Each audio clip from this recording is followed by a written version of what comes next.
Assalamualaikum warahmatullahi wabarakatuh. Perkenalkan, kami dari kelompok 8 akan mempresentasikan hasil diskusi kami dengan judul penggunaan sabuk pengaman mobil. Pertama-tama, berikut adalah anggota dari kelompok 8. Kemudian, daftar isi dari presentasi kami terdiri dari satu sejarah singkat, kedua prinsip fisika, tiga cara kerja, dan terakhir empat kesimpulan. Pertama-tama, perkenalkan nama saya Muhammad Hanif, akan mempresentasikan mengenai sejarah singkat sabuk pengaman pada mobil. Sabuk pengaman atau safety belt pertama kali dikembangkan pada tahun 1800-an oleh seorang insinyur asal Inggris yang bernama George Cayley.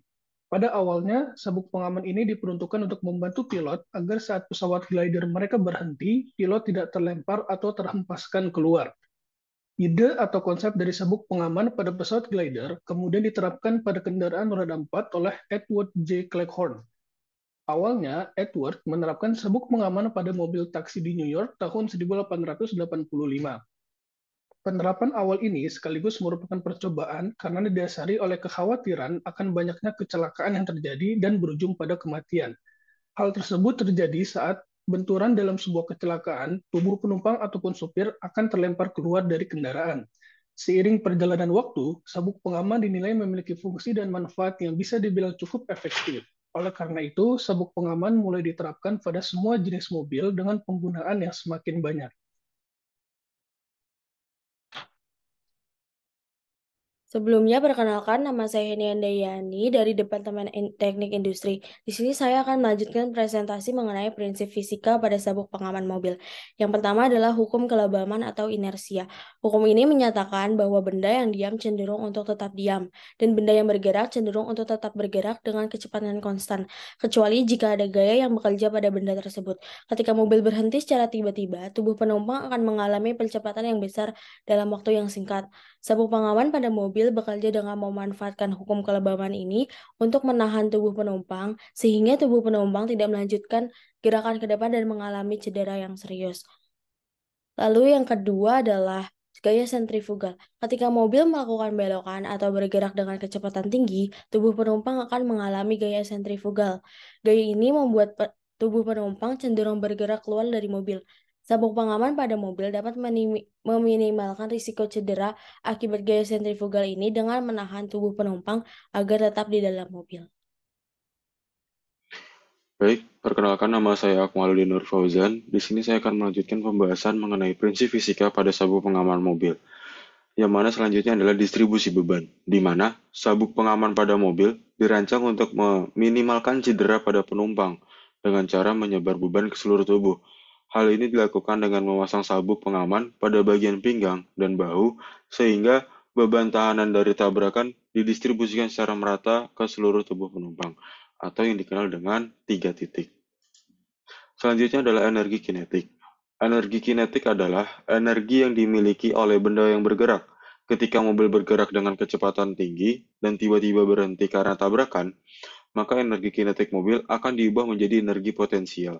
Sabuk pengaman pada mobil dapat meminimalkan resiko cedera dengan menahan tubuh penumpang dan mengubah energi kinetik menjadi energi potensial pada sabuk pengaman. Nah, sekarang coba kita bayangkan, sebuah mobil melaju dengan kecepatan 80 km per jam, lalu tiba-tiba menabrak sebuah pohon yang besar. Maka, mobil tersebut akan ringsek dan tentunya berhenti mendadak dalam waktu yang sangat singkat, di mana sekitar 0,1 second. Kemudian, menurut hukum 1 Newton, bahwa jika benda bergerak akan terus bergerak, oleh karena pengemudi mobil yang tidak memakai sabuk pengaman akan terus bergerak maju yang sama dengan kecepatan mobil, yaitu 80 km per jam. Maka dari itu, dengan hal ini, sang pengemudi pun akan bergerak 80 km per jam ke depan, sehingga bisa menabrak dashboard, bisa menabrak kaca, dan lain sebagainya. Nah, berikut adalah gambaran mengenai orang yang menggunakan sabuk dan juga orang yang tidak menggunakan sabuk. Bisa dilihat pada gambar yang atas adalah penggambaran ketika orang tidak menggunakan sabuk pengaman, di mana dia akan langsung terpental ke depan, menabrak sesuai dengan kecepatan awal mobil melaju. Sedangkan yang bawah adalah orang yang menggunakan sabuk pengaman, di mana bisa kita lihat dia tertahan oleh sabuk pengaman tersebut, sehingga benturan yang lebih parah dapat terhindari. Perkenalkan, saya Kepada 10 dari Departemen Teknik Industri. Di sini saya ingin melanjutkan presentasi dari teman saya yang sebelumnya. Di sini saya akan membacakan mengenai cara kerja sabuk pengaman. Yang pertama ada dua tipe yaitu inertia reels. Dari sini saya akan menjelaskan mengenai inertia reels itu sendiri merupakan sabuk pengaman bisa diulur apabila ditarik pelan-pelan. Sebaliknya, jika ditarik secara kencang-kencang, maka sabuk pengaman akan mengunci sebab inertia reels menerima tekanan berlebih dengan cepat yang pertamanya seperti sedang terjadi tabrakan. Namun, jika terjadi tabrakan, distribusi tekanan akan berpusat di dada sehingga wilayah tulang rusuk akan terhimpit dan menyebabkan cedera. Maka hadirlah inovasi force limiter dan pretensioner yang berperan dalam mengurangi potensi cedera tersebut. Lalu apa sih force limiter dan pretension itu? Pretensioner itu merupakan sistem yang langsung menjaga tubuh tetap pada posisi pada saat tabrakan depan karena fungsinya bisa langsung mengencangkan sabuk pengaman. Dengan demikian, tubuh diposisikan segera merapat dan sandaran punggung sebelum terjadi tabrakan. Saat benturan, ada momen inersia yang akan mendorong tubuh ke depan dan sabuk pengaman harus dilonggarkan supaya tumpuan energinya tidak terpusat di dada. Namun harus tetap bisa mendorong dorongannya tidak sampai membentuk dashboard. Maka dari itu dibuatlah force limiter. Lalu force limiter itu apa sih? Bekerja setelah pretensioner aktif sebab mekanismenya membantu pengaturan distribusi beban ke sabuk guna mengurangi dampak buruk pada dada. Lanjutkan, perkenalkan Almaida Zikra Gantari dari Departemen Teknik Industri. Berikutnya ini adalah visualisasi dari sistem pretensioner dan force limiter. Nah, apa sih bedanya kerja pretensioner dan force limiter? Nah, kerja force limiter ini akan mengulur tingkat kekencangan sabuk pengaman setelah dikencangkan oleh pretensioner, sehingga sistem tarik ulur ini membuat dada tidak begitu merasakan sesak yang mendalam. Nah, pada tabrakan frontal, pretensioner akan lebih dahulu menarik sabuk pengaman sekitar 15 cm sebelum airbag mengembang.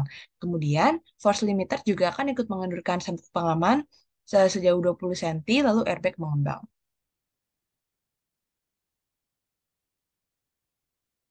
Izin melanjutkan, nama saya Hani Fauzia Rahma dari Departemen Teknik Industri. Untuk melanjutkan bagian selanjutnya, pada bagian kesimpulan, sabuk pengaman mobil sebagai alat pengaman pada kendaraan erat hubungannya dengan prinsip fisika, mulai dari hukum inersia, gaya sentrifugal, distribusi beban, dan juga energi kinetik. Sabuk pengaman akan berfungsi saat mobil yang melaju dengan kecepatan tinggi tiba-tiba berhenti mendadak, karena penumpang yang memakainya tidak akan terlempar. Sejalan dengan hukum Newton 1, dan tubuhnya tetap aman tertahan pada bangku kemudi. Pengemudi yang memakai sabuk pengaman akan tetap tertahan di kursi karena tertahan oleh sabuk pengaman seiring dengan melambatnya mobil. Maka pengemudi itu juga ikut akan melambat. Sabuk pengaman akan memberikan sedikit waktu tambahan untuk melambat bagi para pengemudi. Pada saat sabuk pengaman sedikit meregang menahan orang tersebut. Maka gunakanlah sabuk pengaman jika berkendara agar selamat jika terjadi kecelakaan. Sekian dari kelompok 8, kurang lebihnya mohon maaf. Wassalamualaikum warahmatullahi wabarakatuh dan terima kasih.